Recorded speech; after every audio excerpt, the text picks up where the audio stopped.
दिल है इतनी गिलान से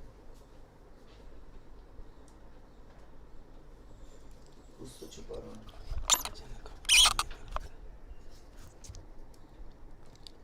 अपन गिलान सूखता है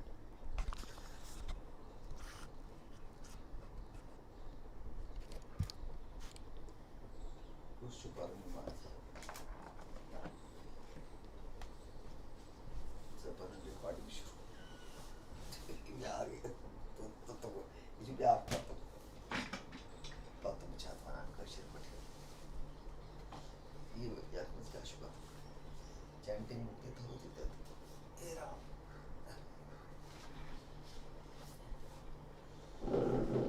नारायण नारायण हे प्रभु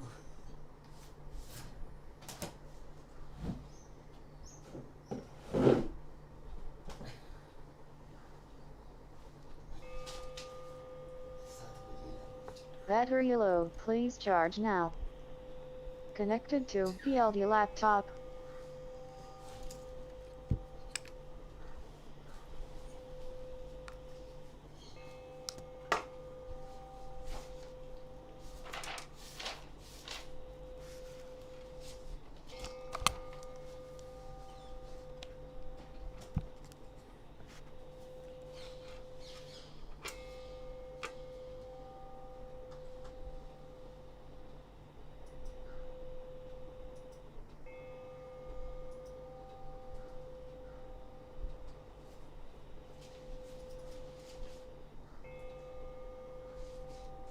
PLD laptop, disconnected, ready to pair.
OnePlus 3T. Connected to OnePlus 3T.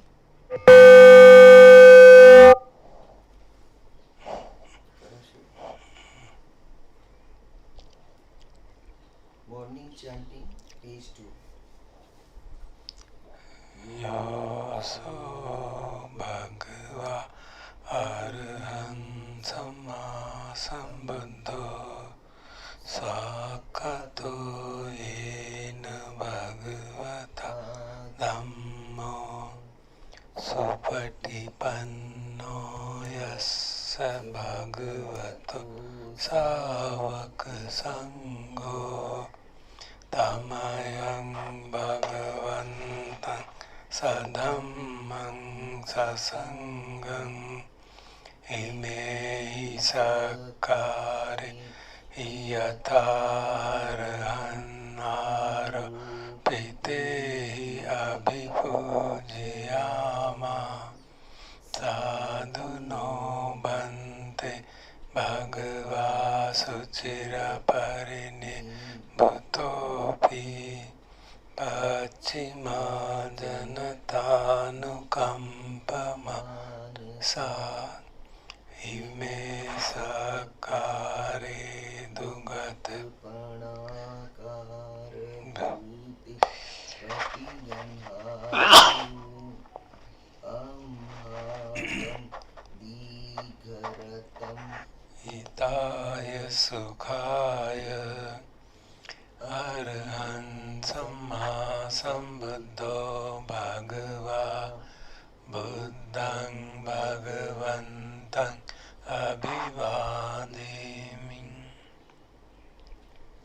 स्वाखातो भगवता धम्मो धम्मं नमस्सामि सुपटिपन्नो भगवतो सावक संगो संघं नमामि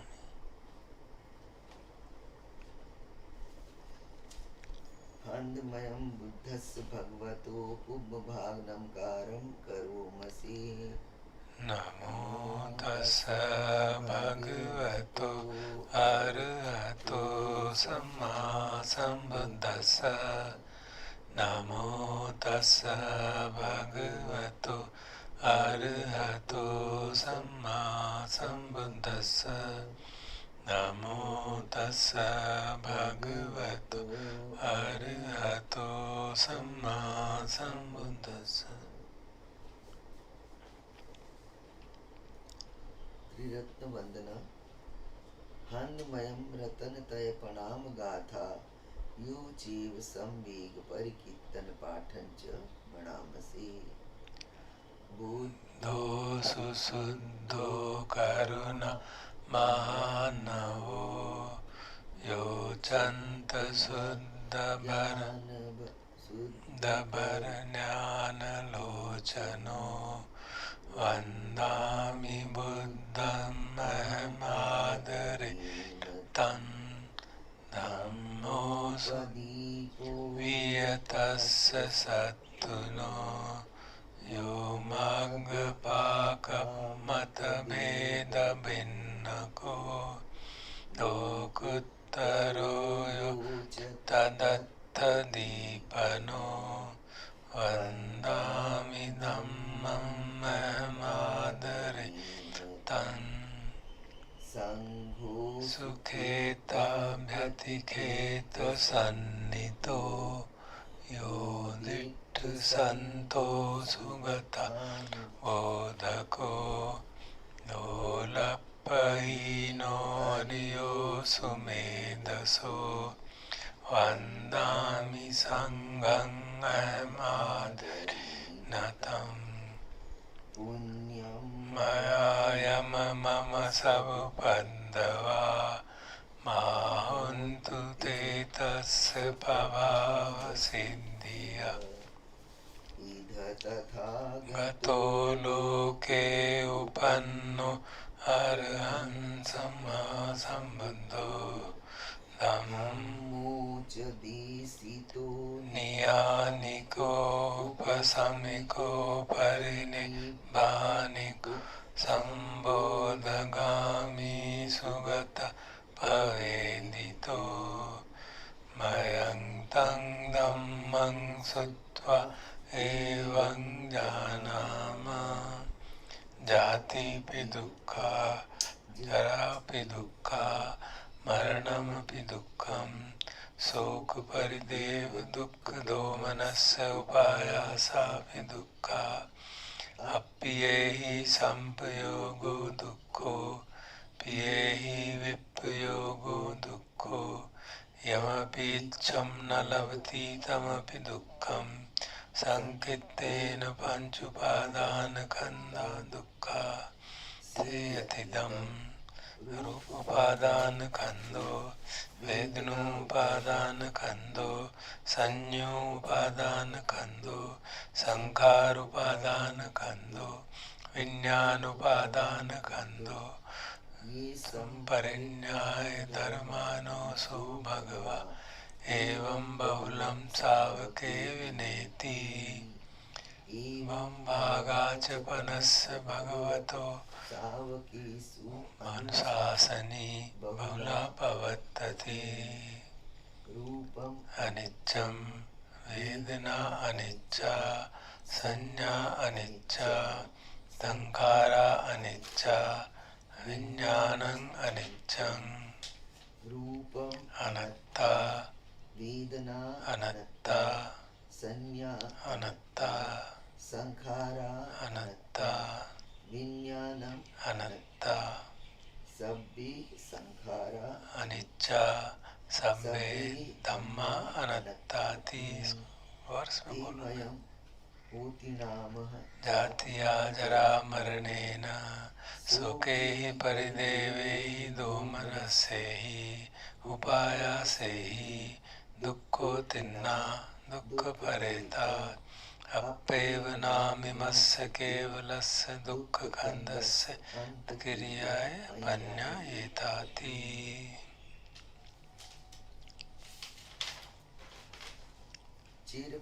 निब्बुतं पितं भगवन्तं शरणं गता धम्मं च संघं च तस्य भगवतो शासनं यथा सति यथा बल मनसि करोमा अनुपटिपयामा सासानुपटिपति इमस्य केवलस्य दुःखकन्दस्य अन्तक्रियाय संवर्ततु।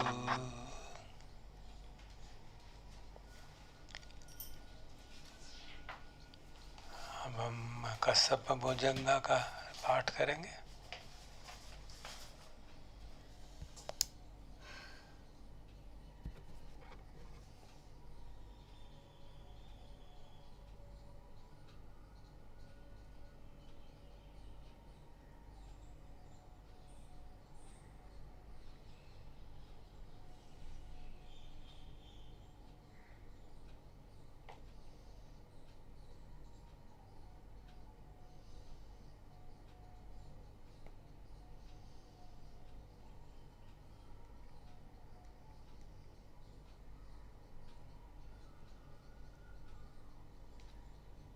මහා කස්සපත්තේර බොජ්ජංග සුත්ත. නමෝ තස්ස භගවතෝ අරහතෝ සම්මා සම්බුද්දස්ස. නමෝ තස්ස භගවතෝ අරහතෝ සම්මා සම්බුද්දස්ස. නමෝ තස්ස භගවතෝ අරහතෝ සම්මා සම්බුද්දස්ස.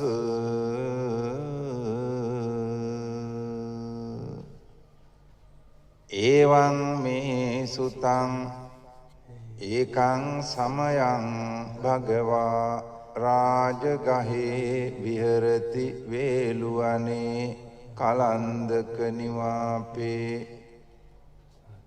තේන කෝපන සමයේන ආයස්මා මහා කස්සපෝ පිප්පලි ගුහායන් විහෙරති. ආබාධිකෝ දුක්ඛිතෝ බාලගිලානෝ.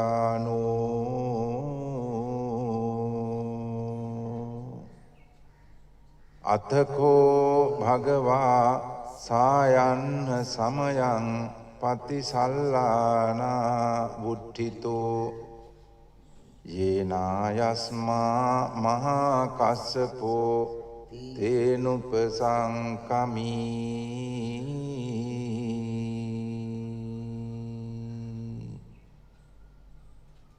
උපසංකමිත්වා පඤ්ඤත්තේ ආසනේ නිසීදි නිසජ්ජකෝ භගවා ආයස්මන්තං මහා කස්සපං ඒතදවෝච.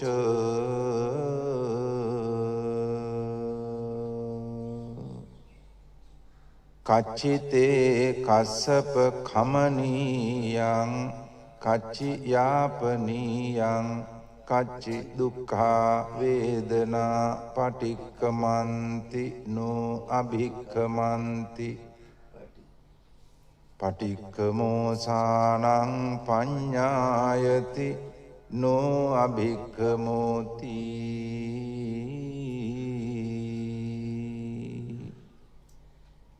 න මේ භන්තේ කමනීයං න යාපනීයං බාල්හා මේ දුක්ඛා වේදනා අභික්කමන්ති නෝ පටික්කමන්ති.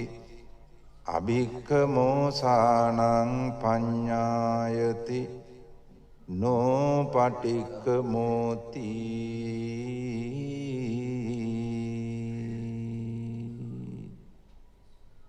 සත්තිමේ කස්සප බොජ්ජංගා මයා සම්මදක්ඛාතා භාවිතා බහුලී කතා අභිඤ්ඤාය සම්බෝධාය නිබ්බානාය සංවත්තන්ති කතමේ සත්ත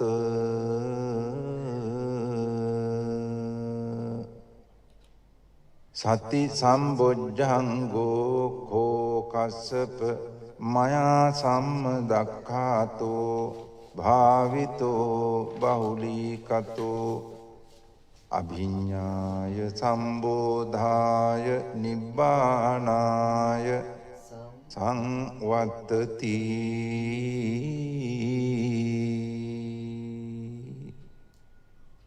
ධම්මවිචය සම්බොජ්ජංගෝ කෝ කස්සප මයා සම්මදක්ඛාතෝ භාවිතෝ බහුලීකතෝ අභිඤ්ඤාය සම්බෝධාය නිබ්බානාය සංවත්තති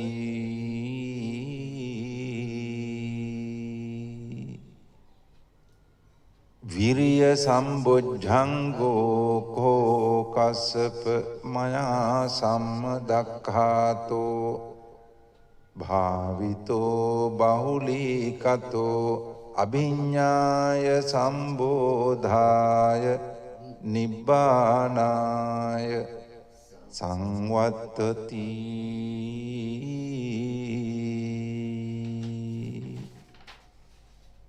පීති සම්බොජ්ජංගෝ කෝ කස්සප මයා සම්මදක්ඛාතෝ භාවිතෝ බහුලීකතෝ අභිඤ්ඤාය සම්බෝධාය නිබ්බානාය සංවත්තති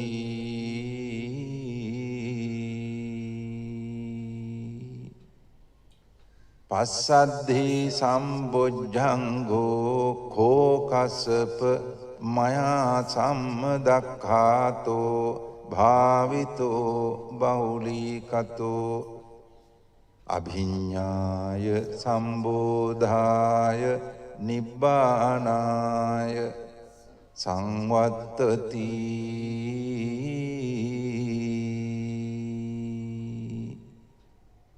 සමාධි සම්බොජ්ජංගෝ කෝ කස්සප මයා සම්මදක්ඛාතෝ භාවිතෝ බහුලීකතෝ අභිඤ්ඤාය සම්බෝධාය නිබ්බානාය සංවත්තති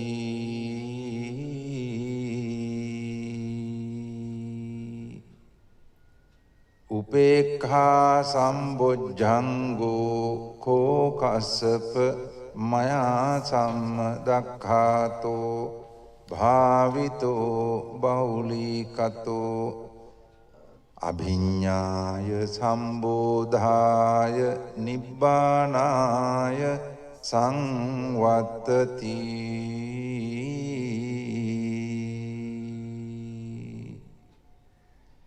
ඉමේ කෝ කස්සප සත්ත බොජ්ජංගා මයා සම්මදක්ඛාතා භාවිතා බහුලීකතා අභිඤ්ඤාය සම්බෝධාය නිබ්බානාය සංවත්තන්ති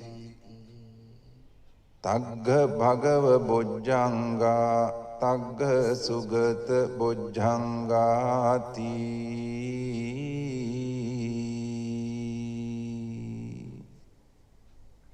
ඉදමවෝච භගවා අත්තමනෝ ආයස්මා මහා කස්සපෝ භගවතෝ භාසිතං අභිනන්දී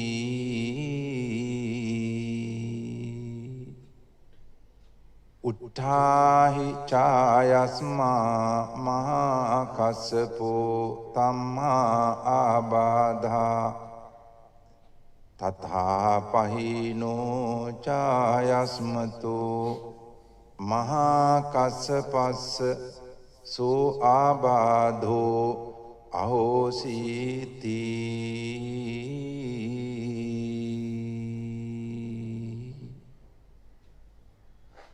ඒතේන සච්ච වජ්ජේන සබ්බ රෝගෝ විනස්සතු ඒතේන සච්ච වජ්ජේන සබ්බ රෝගෝ විනස්සතු ඒතේන සච්ච වජ්ජේන සබ්බ රෝගෝ විනස්සතු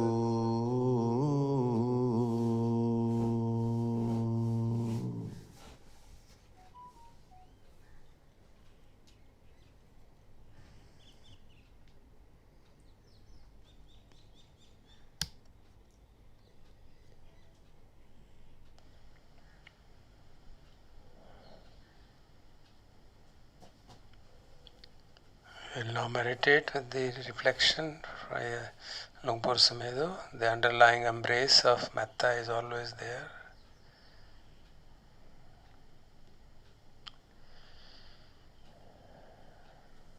So being the awareness is not becoming aware, because you're aware all the time. So it's not like trying to become aware. But being, realizing awareness here and now is like this.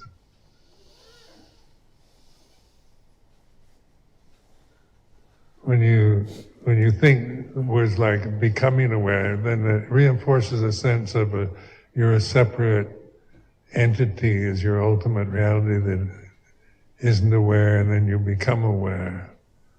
But just in this way of thinking, being awareness, because that's what you are all the time, whether you realize it or not. You know, when you get caught up in thinking about yourself as a individual person, individual body, man or woman, then we're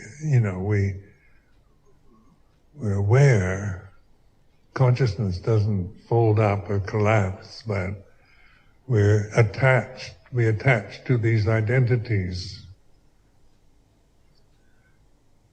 So it's like being attached to mortality, attached to that which is going to die, out of just habit, not out of choice, but out of habit. So like habits are what we acquire after we're born. The habit of the ego, the habit of the cultural conditioning, social conditioning, the habit of thinking.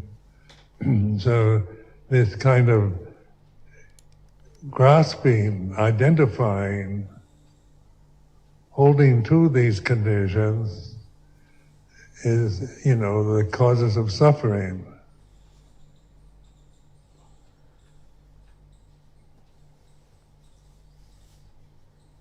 So the second noble truth is about letting go of what we're attached to. So we can start thinking we've got to let go of everything. The Buddha said we should let go of conditions. And so we grasp the teaching that we should let go.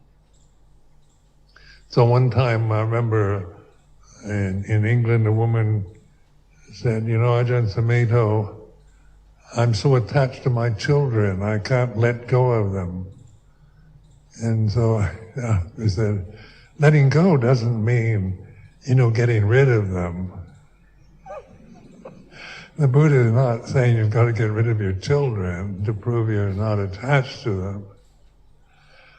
But it's letting go is letting go of the images, the grasping that they're my children, the way we perceive our own children.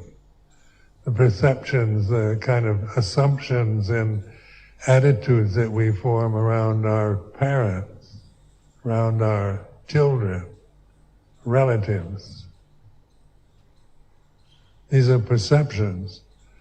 Like those of you who have children, where are your children now? And then you think, they're memories, they're images in the mind at this point.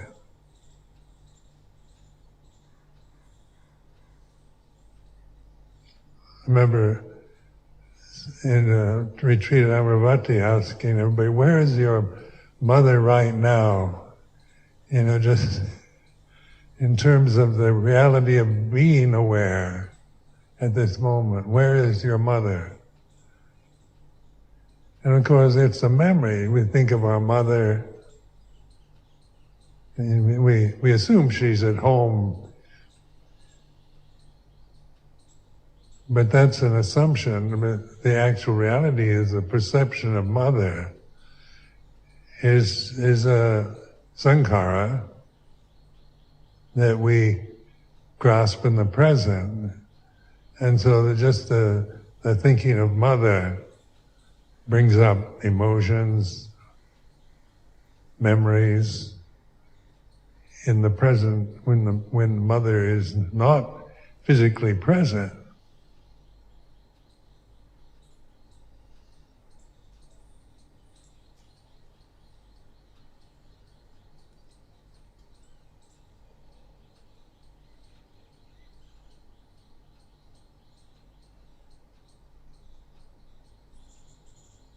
So my mother died many years ago, but I can still imagine my mother. I have memories of her. My mother and father, Rinpoche, memories that arise in the present. Then the awareness, aligned with wisdom, is to just experience, grasp the memory of your mother. You get caught into, she was like this, like that. And so you end up thinking, proliferating, and whether you had good relationship with your mother or not very good relationship with your mother, you can get resentful and stirred up.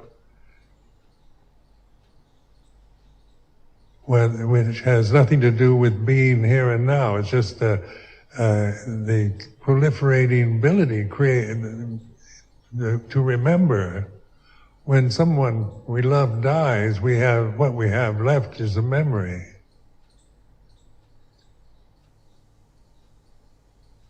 So the memory then it'll come and go in our consciousness throughout the rest of our lives, especially if it's like a parent, mother or father or child or close friend or relative, husband or wife. So this is to point out just how we can live in this realm of memories, clinging to memories. How memories of past injustices, maltreatment and so forth, how we can create suffering in the present in situations where the conditions have nothing to do with it. The conditions are pleasant, like sitting here in the Dhamma hall. We can think of past humiliations or resentments. It has nothing to do with the Dhamma hall or the people in it or the monks. But the grasping of memories of being abused or mistreated or humiliated in the past, the grasping of it out of ignorance, then we become resentful, angry, bitter about it in the present. So that's why in investigation, inquiry into the way things are, the sanya, the memory, we have retentive memory. Human beings have, we remember, we can memorize things, we can, we have languages. We have this retentive memory, so we remember what, mistreatment when we were 10 years old, or when we were beaten by the schoolmaster, or when we were jilted by our girlfriend or boyfriend, or, we can remember this throughout our whole lives. So it's very, I encourage you to investigate what memory is. The past is a memory, and how grasping memories we become, accordingly. If they're pleasant memories, we become happy. If they're unpleasant memories, we become unhappy. We become whatever we grasp. So that's the becoming, which leads to birth, which leads to death.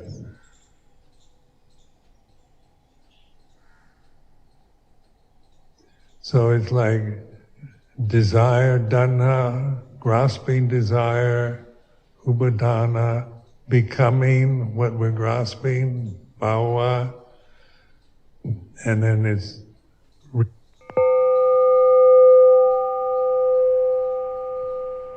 rebirth, jati, and then old age, jara marana, old age, sickness, death, jara maranang sukha pariteva dukkha tomanat upaya. So like this avijja, ignorance of Dhamma, affects everything, our whole life is going to be an experience of suffering.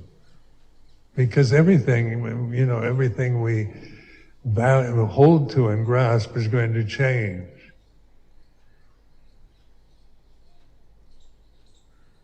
So ignorance is the cause of suffering. And ignorance in this case is about Dhamma, not knowing, not being Dhamma, not being the knowing, not being the awareness. We become somebody who's trying to become aware, get something we don't have, get rid of things we have we don't want. There's an endless cycle of habit patterns that we keep reinforcing. So like this is the karma, the law of karma, we cause and effect. Whatever we grasp out of ignorance, we become like that.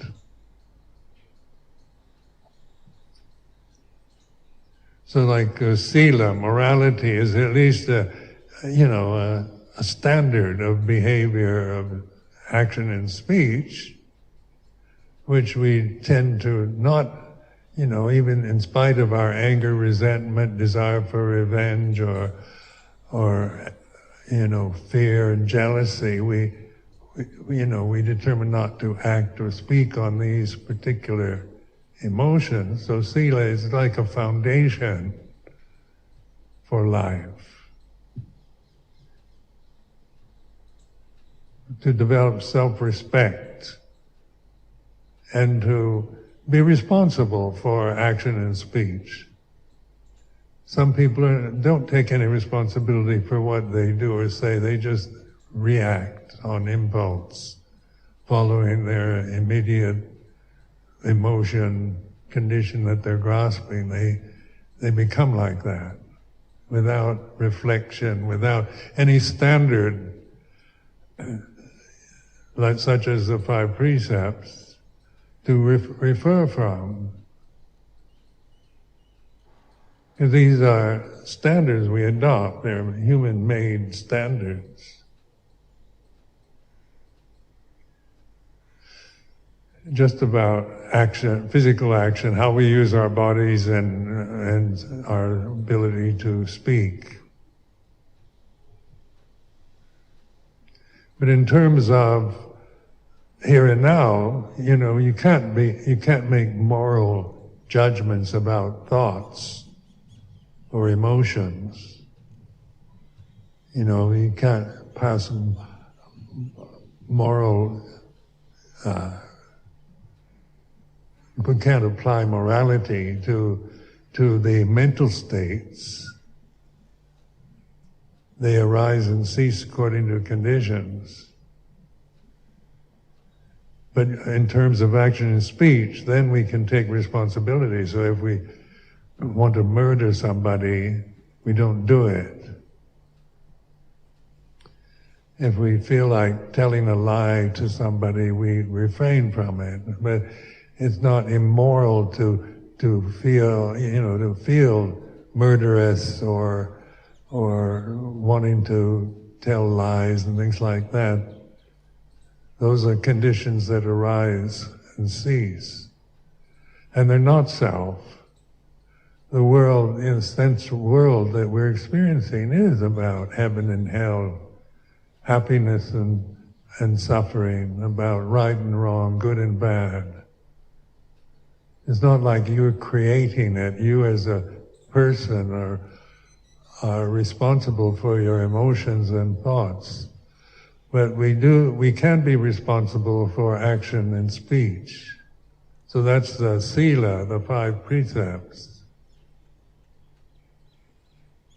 And here on this retreat are the 8 precepts.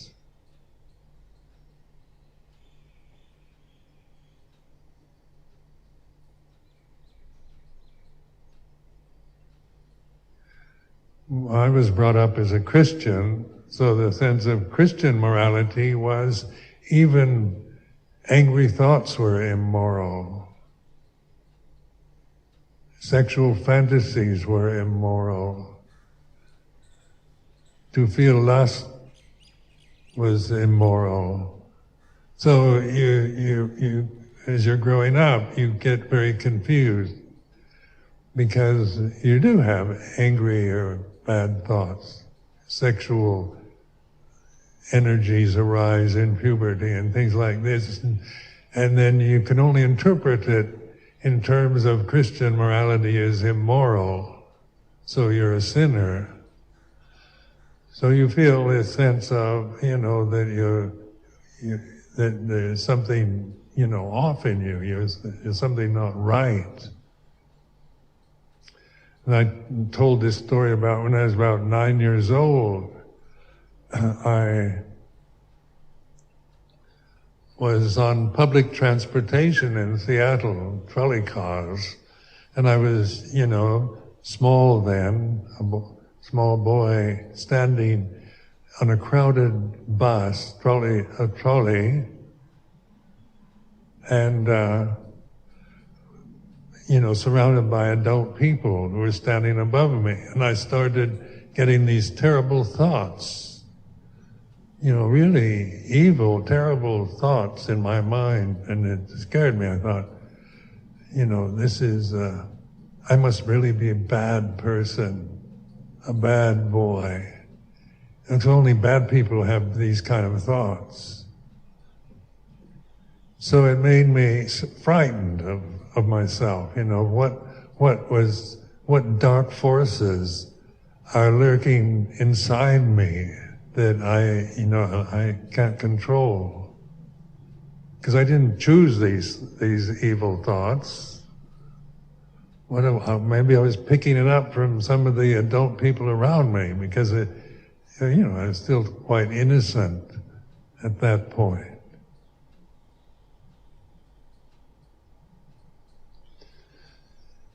And then with my encounter with Buddhism, Buddha Dhamma, it was like a relief because the sila, the morality applies to action and speech.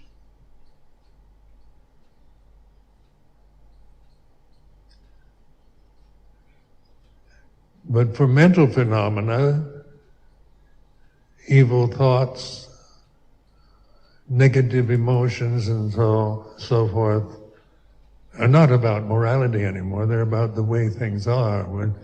But the sila is the foundation for action and speech.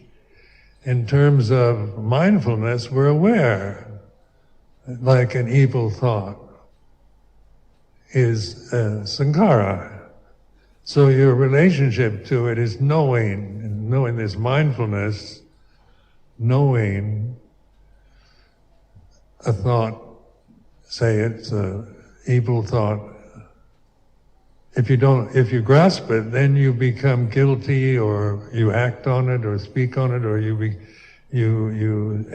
develop fears about yourself, worry about what kind of character you have, what evil dark forces are lurking inside you. You can create endless kind of neurotic problems around things like that through grasping negative thinking.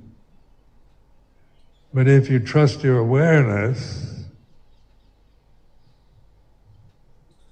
in terms of Dhamma, it is Dhamma, isn't it? It's conditions, sankharas are kusala Dhamma, apayakata Dhamma, skillful, unskillful, neutral.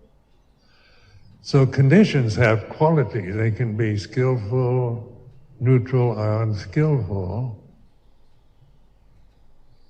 But mindfulness isn't a quality. There's no unskillful mindfulness based on the foundation of morality, of sila. Do good, refrain from doing bad. Tam di dai di, tam chua dai chua. So in meditation, don't observe it, the desire to get rid of bad thoughts or negative thinking or depressive type thoughts or fears. See, it's more or less a welcoming. They are what they are, so that you can see the attachment, the way we cling or identify with these conditions. But our relationship as Bhutto knowing Dhamma, mindfulness knowing the way it is that whatever the quality of the mental state, whether it's skillful, unskillful, or neutral, it's changing. It's anicca, dukkha, anatta. So this is like a way of informing yourself in terms of wisdom. Satipanya, mindfulness, wisdom.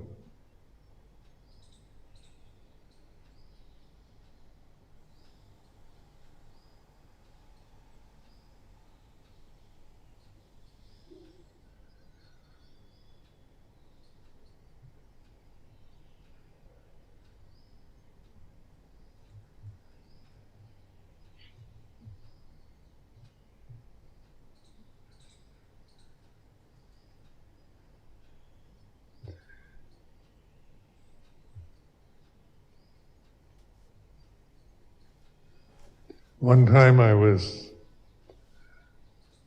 really having trouble with a certain person, and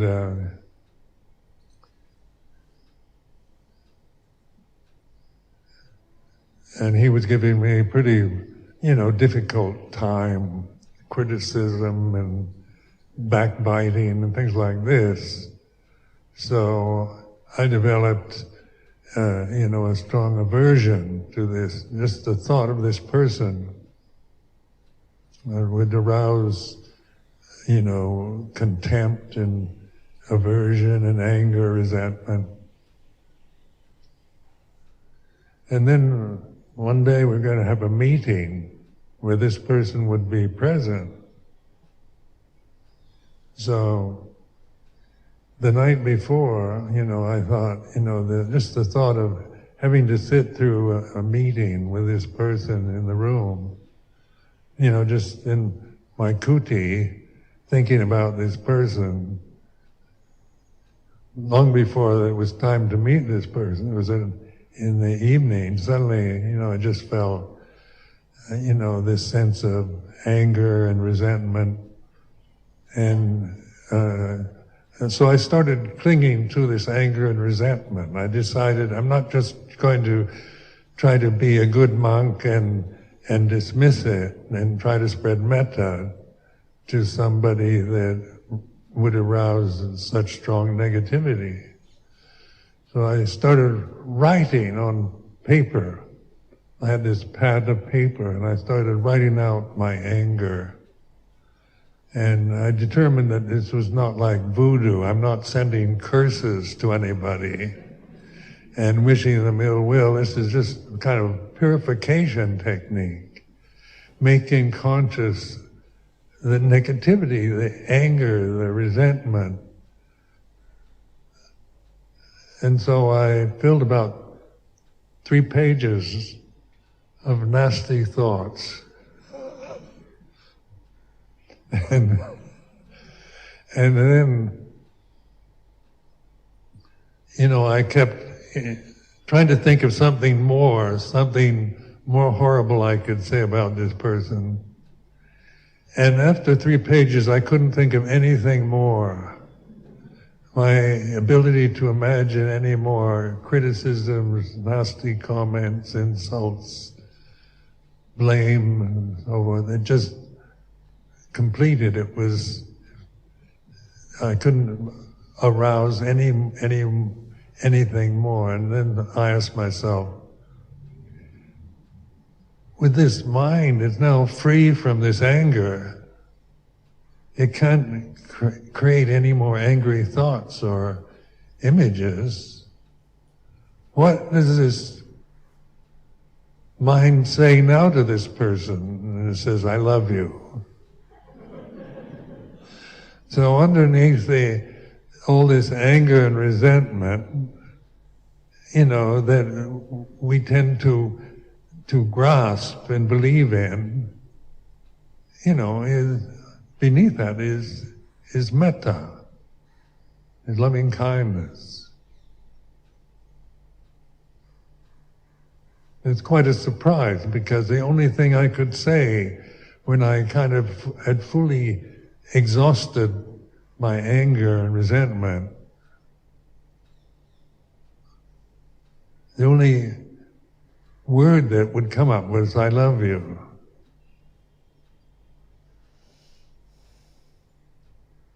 And this is more on the metta side of love than personal love. So this is, it gave me kind of confidence of underneath the anger, resentment, fears, self-consciousness, bitterness, and so forth that emotions can produce. The underlying embrace of loving kindness is always present.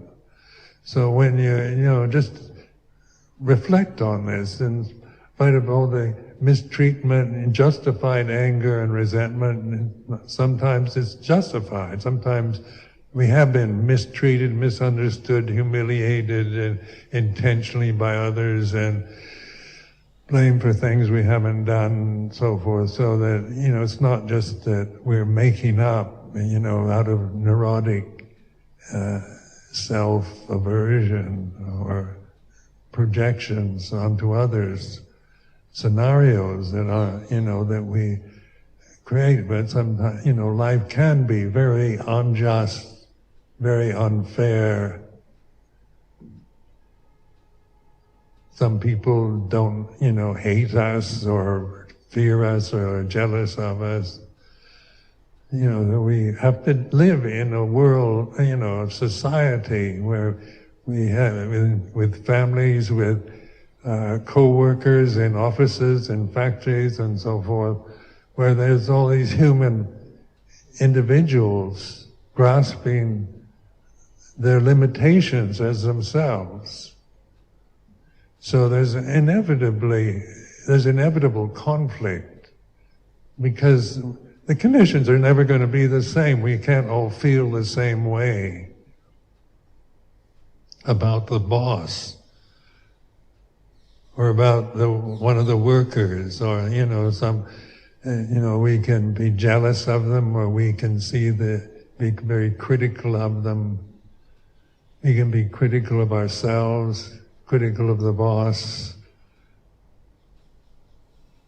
And so on the level of conditioned phenomena, where can we agree, who's right and who's wrong, and where, is it, this idea of having love and metta for all sentient beings, it can be just seen in an idealistic way. So in terms of the ideal, like a Buddhist monk, a bhikkhu should have metta for all sentient beings. That's the ideal. An enlightened Buddhist monk would have love and compassion for all sentient beings. That's a creation of thought that is based on superlative thinking, like metta, unconditioned love. Can you create a better thought than that? It's all embracing, perfect in its ideal form. But it is an ideal, it's a mental creation. But what is the reality of metta, here and now? If you're just looking at the ideal of metta, of loving kindness, then you can feel, it's so high above you, because there's so much to resent or to be critical of. Society, families, husbands, wives, and political systems and international affairs. And there's so much, that is unpleasant, unwanted, unfair, unjust, ugly, nasty. How are we going to, we can feel metta, create the ideal of metta as a thought, as a superlative thought, as an ideal, which is, in terms of experience, is a very high-minded creation. But then we ask ourselves, what is metta, loving kindness, the reality of it here and now? And it's not what you're feeling. You're emotional. You might want to feel that way. But underlying all the different thoughts, feelings, conditions, self-views that are present in this room now, what is really present is unconditioned love, or metta, karuna, compassion. That's mindfulness, that's Dhamma. That's the reality that we take refuge in, and mindful, our true nature, our true identity is mindful, is consciousness, is Dhamma, not these conditions that we think we are, the bodies, the memories, the emotional habits.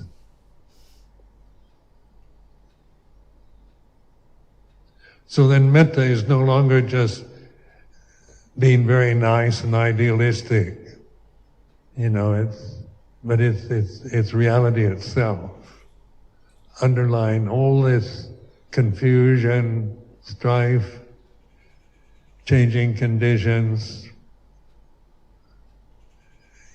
what holds everything together, what embraces all conditioned phenomena is Dhamma, which is can be realized as metta, or loving kindness. So even though you can be critical of yourself because you don't feel loving kindness for some people, in formal practices of metta, like we chant in these formulas, ahang sakito homi, you start with yourself. May I be well. Ahang sakito homi, may I be well. What does that mean in terms of, can you as a personality wish yourself well? Is it your, can a thought, is that loving kindness towards yourself, towards your body, towards your mental habits, towards your emotions?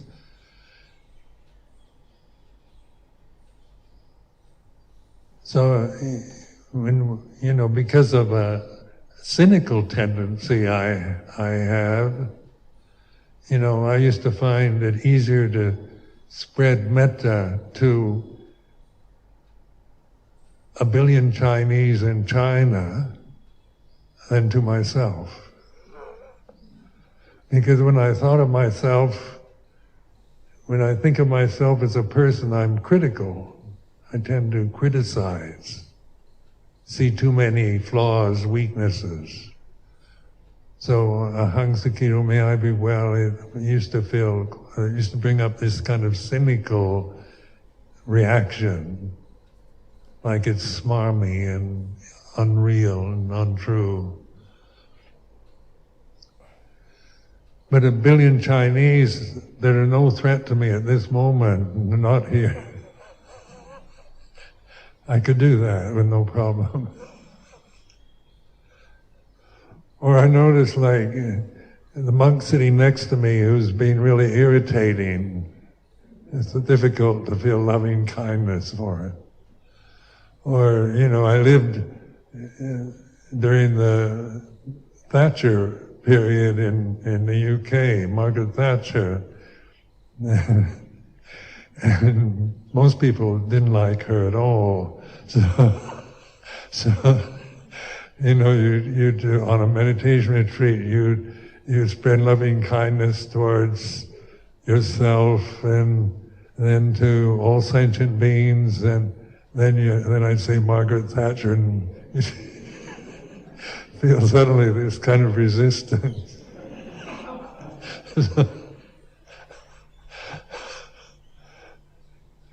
But even underneath the version of Margaret Thatcher or Donald Trump or any or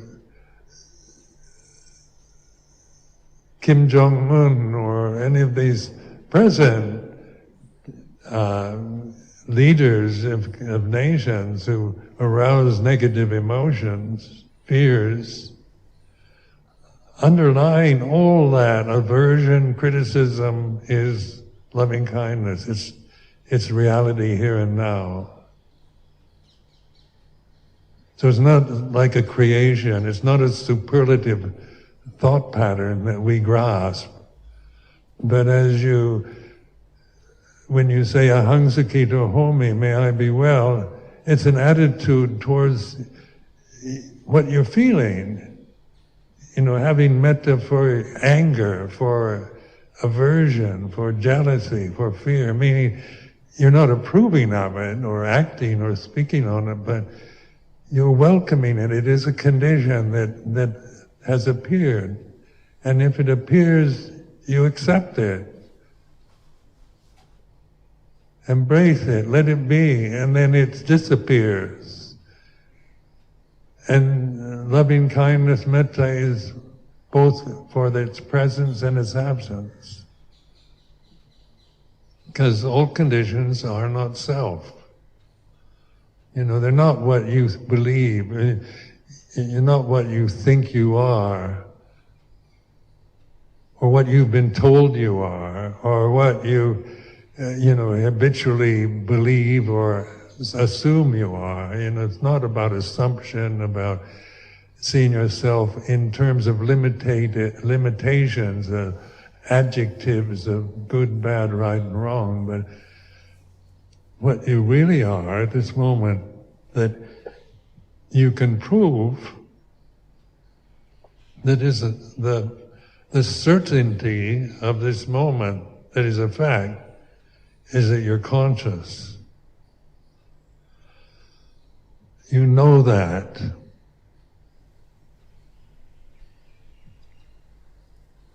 It's here and now, apparent here and now.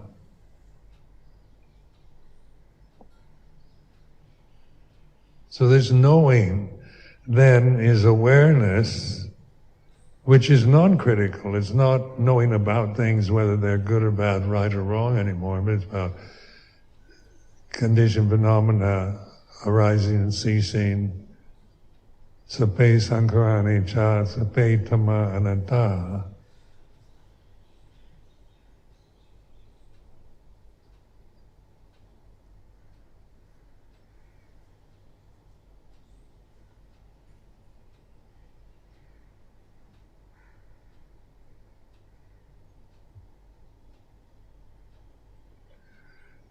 So this is like regarding metta bhavana or metta practice, the formal formulas that we use can be just kind of idealistic and good practices. It's good to think, may all beings be well and things like that. That's skillful thinking, but it's still thinking, it's still sankhara. May all beings be well is mindfulness. Just in that, the simple reality of awareness is metta, karuna, mudita, upekkha, the Brahma Viharas.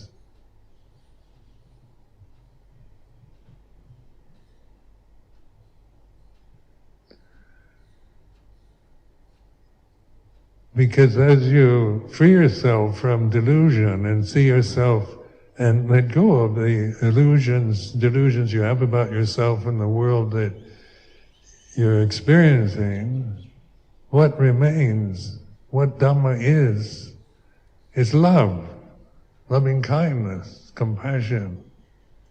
It's not just an empty kind of, unconscious emptiness that doesn't care about anything. Like sometimes it sounds like that. That, an arahant just is beyond the world, so the world is the way it is, so, it sounds rather cold-hearted.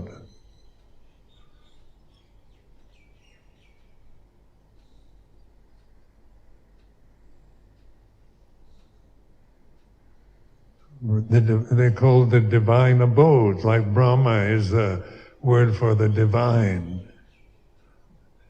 Viharas, dwelling places.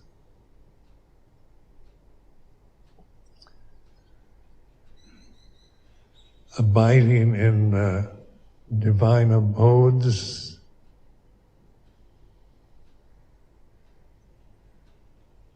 is mindfulness is that's what it is. And so it recognizes, it's not just dismissing phenomena. It's not just saying, well, everything's impermanent, so just let it go. It's not kind of negative rejection of phenomena, but a metta towards phenomena, which is, unconditioned love or acceptance the way it is, towards your own moods, towards your own fears,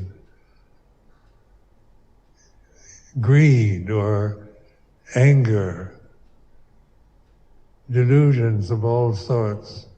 Your relationship to them then is metta rather than you've got to get rid of this, or,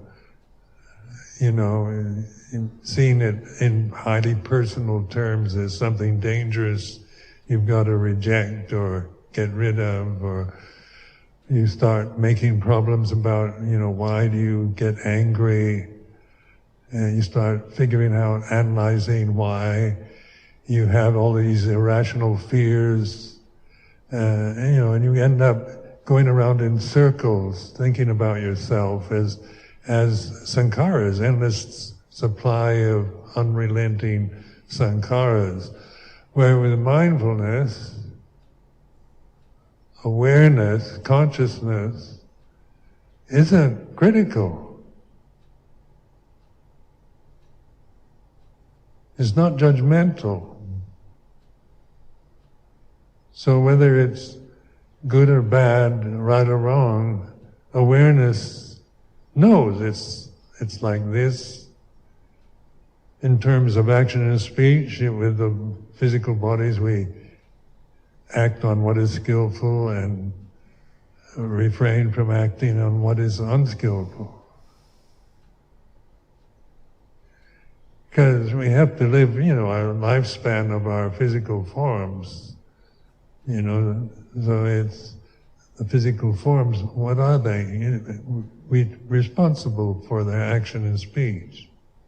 That's what sila amounts to, is taking responsibility for that.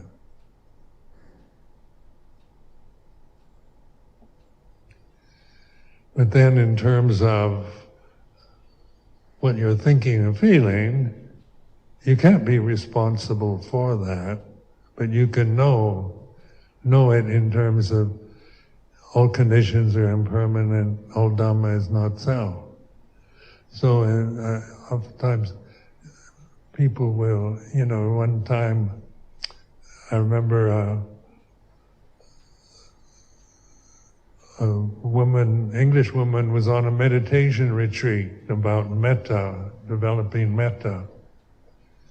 And I knew this woman quite well, and she'd been on a number of meditation retreats. And then in the middle of the retreat, she came to me. She was very upset, very confused, because the metta practice, she could have metta for everything, but when the monk said, now spread metta to your mother, she just felt anger. And then she said, I must be a terrible person, when I just hate my mother, I can't, I'm so angry when that image comes up, I just feel anger, I don't feel loving kindness. What am I to do? And then she saw herself as a bad person, a flawed character. She was being really critical of herself. So I suggested she have metta for her anger. And I found this really works. If you have metta for your anger, your resentment, meaning it's not approving of it, it's not acting or speaking on it, but metta for it means it's like this. My anger towards my mother is like this.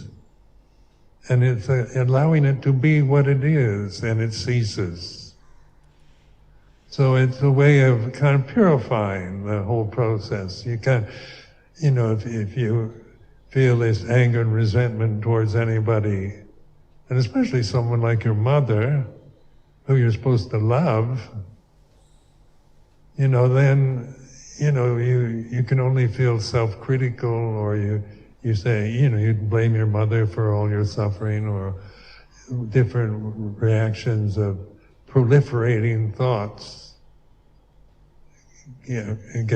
Take us away. We can believe them and start, believing this anger is really mine, or it's justified.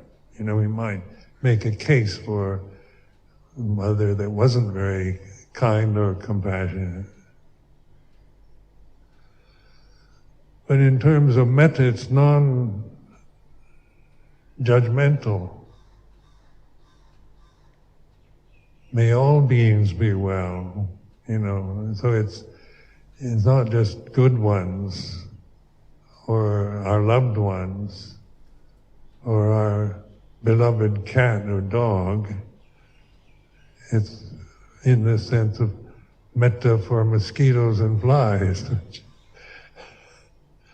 which are really annoying creatures.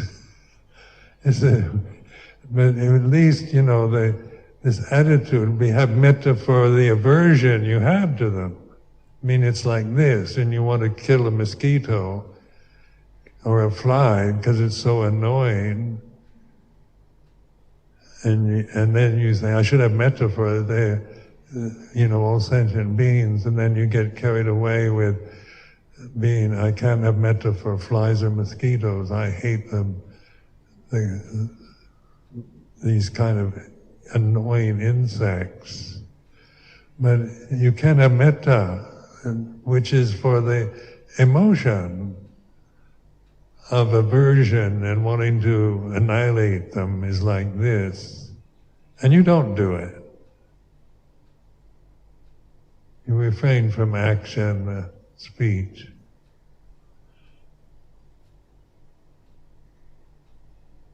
So that's why, encouraging, don't create fear around what you're feeling about anger or jealousy or the idea you shouldn't be afraid of anything. Have metta for fear. It's like this. It's not, it's not idolizing metta. It's allowing conditions to be what they are, because they can only be the way they are. When you're feeling fear, fear can only be like this. It's not not something you choose,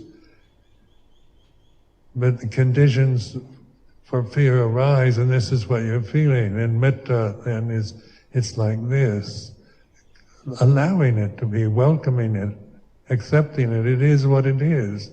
And in that relationship, you can let go of it, which is not annihilating it, but fear is impermanent, not self.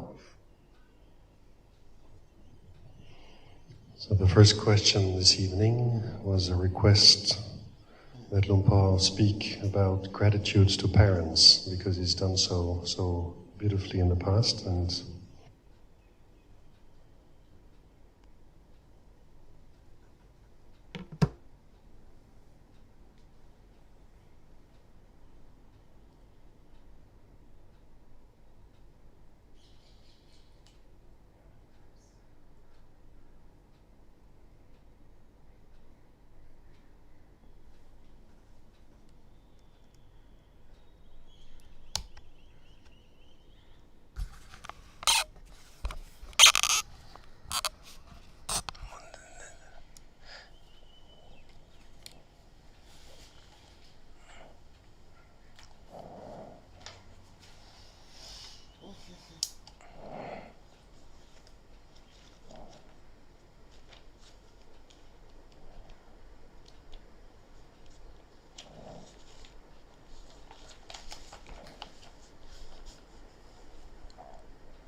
आज हम करुणा ब्रह्म विहार का अभ्यास करेंगे।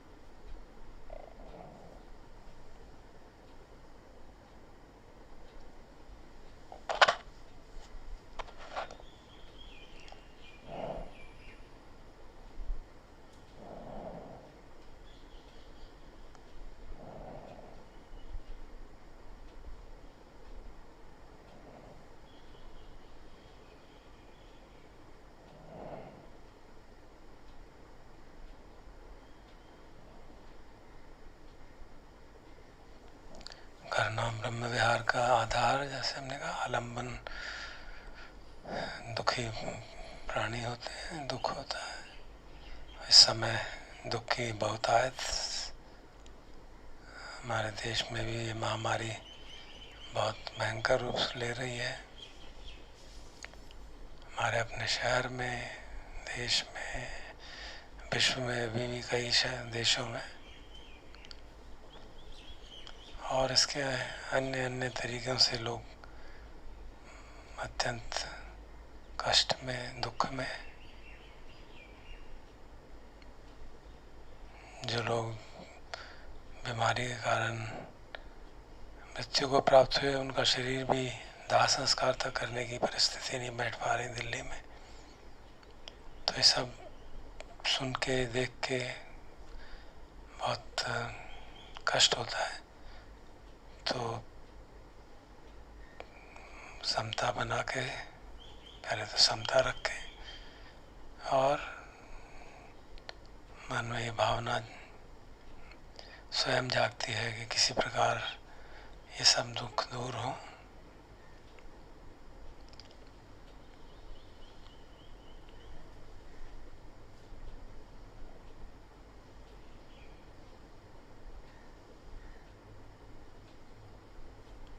हम भी करुणा ब्रह्म विहार का जो मुख्य बात होती है कि वो compassion should manifest in action, कुछ करना चाहिए हमें। सिर्फ बाकी तीनों ब्रह्म विहार तो कहा जाता है कि आप मन के स्तर पे कर सकते हैं। करुणा तो कुछ करने में, कुछ क्रिया में, कुछ कर्म में प्रकट होनी चाहिए। लेकिन दुर्भाग्यवश हम भी ऐसे बंधे हुए हैं लॉकडाउन से कि कुछ करने के लिए क्षमता नहीं है। तो ऐसी परिस्थिति में जो भी अपॉर्चुनिटी आए, जो संस्थाएं गरीबों के लिए भोजन व्यवस्था उपलब्ध करा रही हैं, उनके साथ मदद करें, उनको आर्थिक, कुछ भी, जो भी संभव हो, ताकि करुणा ब्रह्म विहार सचमुच में एक्शन में मैनिफेस्ट हो।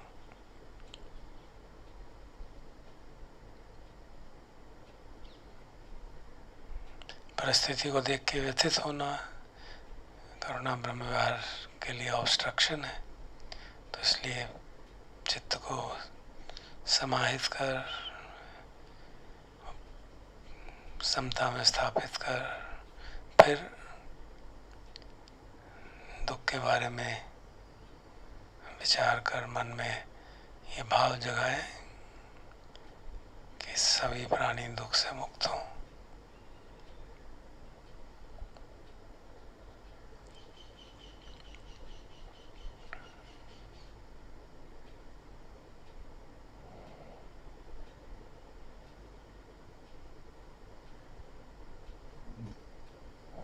तो जो हमने आटा नाटी सूत्र के पोर्शन सेलेक्ट किए हैं, आइए उनको चांट करते हैं। हृदय से चांट करते हैं तो अच्छा रहेगा हमको भी। और चांटिंग करते समय शरीर पे होने वाली तरंगे करुणा की हों तो उनसे और सशक्त करुणा ब्रह्म विहार का अभ्यास होगा।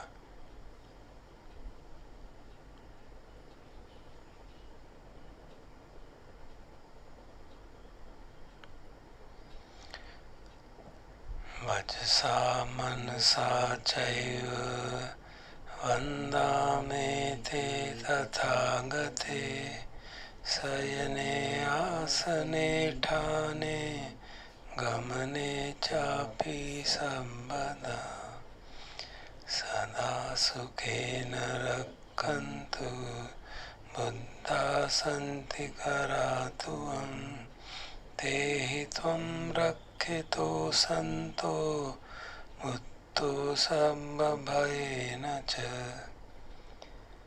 सर्वरोगविनिमुक्तो सर्वसन्तापवर्जितो सर्ववैरमतिकन्तो निवृत्तो च त्वं भव ते संसच्चेन शीलेन कान्ति मेत्ताबलेन च तेऽपि त्वमे अनुरक्षन्तु आरोग्येन सुखेन च।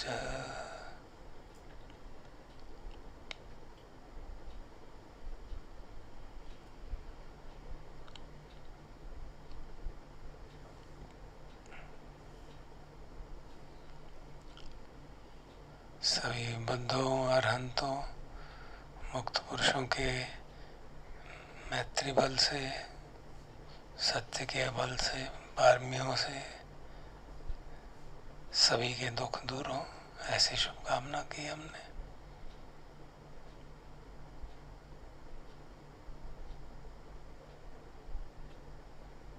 सभी के रोग से मुक्त हों, दुखों से मुक्त हों।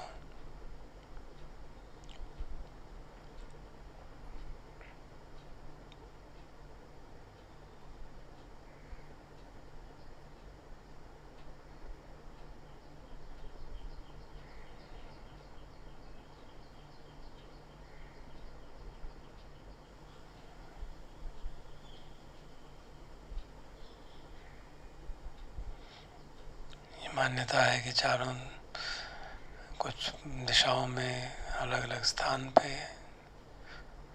महान शक्तिशाली देवलोक के प्राणी विराजमान रहते हैं, तो उनके प्रति भी यही भाव व्यक्त करते हुए अगली 4 गाथाएं। पुरत्तिमस्मिन् दिशा भागे सन्ति भूता महेन्दिका तेऽपि तुमे अनुरक्षन्तु आरोग्येन सुखेन च। दक्षिणस्मिन् दिशा भागे सन्ति देवा महेन्दिका तेऽपि तुमे अनुरक्षन्तु आरोग्येन सुखेन च। पश्चिमस्मिन् दिशा भागे सन्ति नागा महेन्दिका तेऽपि तुमे अनुरक्षन्तु आरोग्येन सुखेन च। उत्तरस्मिन् दिशा भागे सन्ति यक्षा महेन्दिका तेऽपि तुमे अनुरक्षन्तु आरोग्येन सुखेन च। अब चारों दिशाओं के जो लोकपाल हैं चतुर महाराज देव, उनको प्रति यही भाव रखते हुए आवाहन करते हैं उनका। पुरं दिशं धतरट्ठो दक्षिणेन विरुल्लको पश्चिमेन विरूपक्षो कुबेरोत्तरं दिशं। चत्तारो ते महाराजा लोकपाला यशस्विनो तेऽपि तुमे अनुरक्षन्तु आरोग्येन सुखेन च। आकाशट्ठा च भूमट्ठा देवा नागा महेन्दिका तेऽपि तुमे अनुरक्षन्तु आरोग्येन सुखेन च।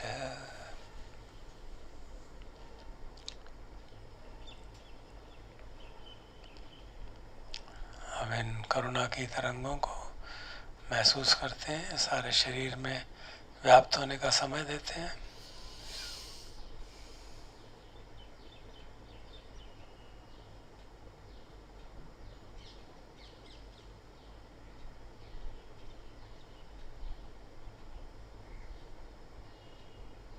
हमारे चित्त में करुणा का भाव बना रहे तो तरंगे स्वतः ही व्याप्त होती हैं, कोई उसके लिए एफर्ट करने की जरूरत नहीं है।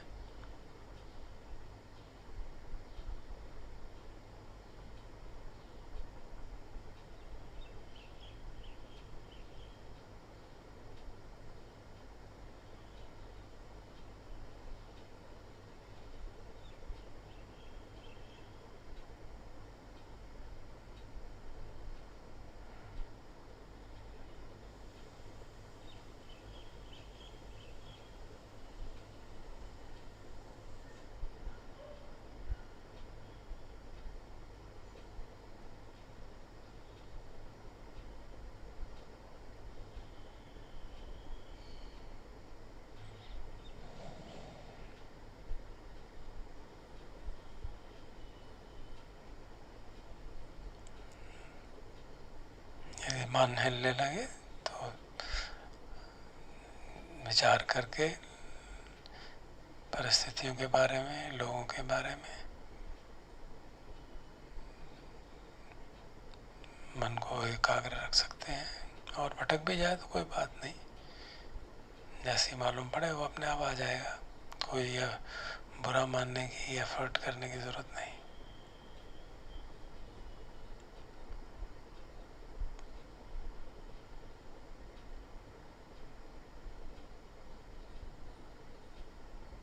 अब भगवान के निर्देश के अनुसार सभी दिशाओं में एक एक करके इनको व्याप्त करते हैं, तरंगों को। तरंगों से उन दिशाओं को, मैत्री करुणा भाव को व्याप्त करते हैं। करुणा सहगतेन चेतसा एकं दिशं परित्वा विहरति। तो एक दिशा ले लें, सामने की दिशा, और उस दिशा में करुणा से भर दें। जो जिन जिनको हम जानते हों उस दिशा में, या और नहीं जानते तो जो हॉस्पिटल उस दिशा में हैं जहाँ कितने ही लोग बीमार हैं इस समय।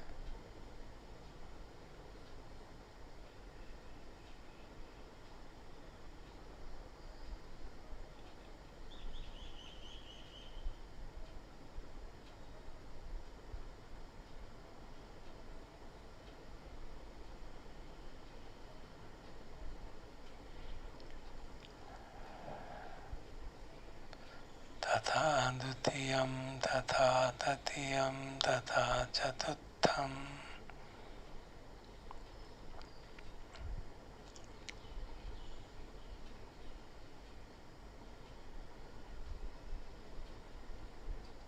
इति ऊर्ध्वम् अधोतिर्यं सम्बधि सम्बद्धताय सम्भवन्तो लोकम्।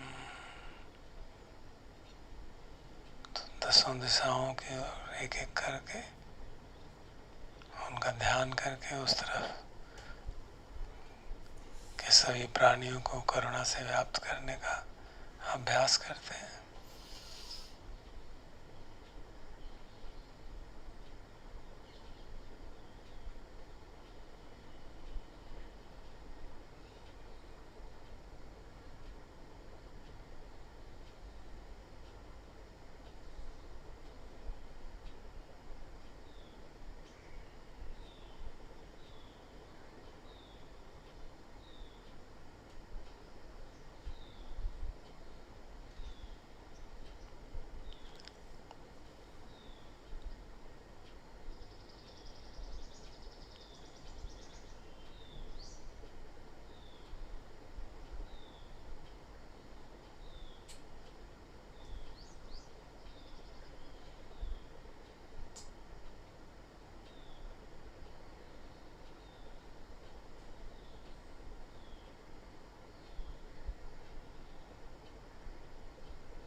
संबद्धताय संभावन्तं लोकम, अपने सहित सभी प्राणियों को और समस्त लोगों में, हम अपने शहर से शुरू करके सारे देश में, सारे विश्व में सभी प्राणी दुख से मुक्त हों। ये भाव हृदय में उभरता है।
होने के नाते हम ये भी जानते हैं कि दुख से सचमुच में मुक्ति तभी होगी जब दृष्टि सम्यक होगी, प्रज्ञा जागेगी।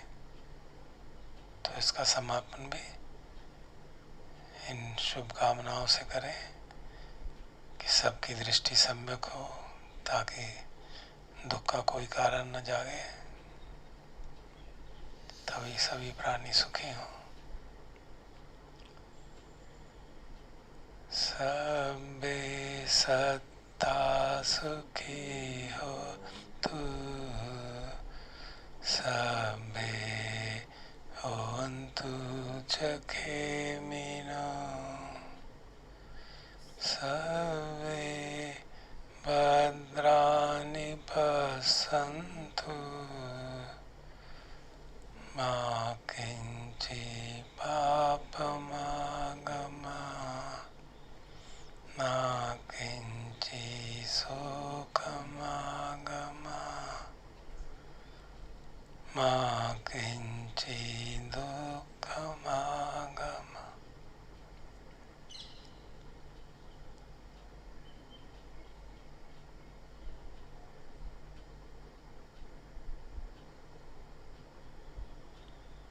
भवतु सर्वमङ्गलं, रक्षन्तु सर्वदेवता, सर्वभूतानुभावेन सदा सुखी भवन्तु ते।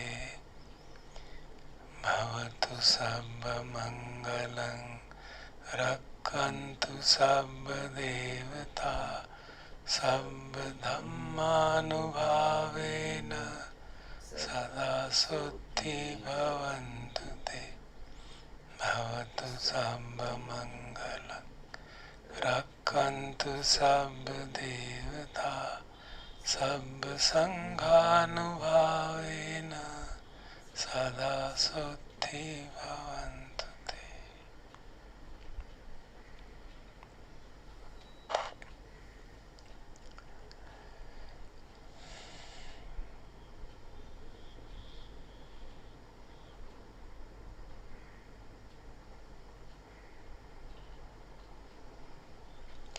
अरहं सम्मा सम्बुद्धो भगवा बुद्धं भगवन्तं अभिवादेमि। स्वागतो भगवता धम्मो धम्मं नमस्सामि। सुपटिपन्नो भगवतो सावक संघो संघं नमामि।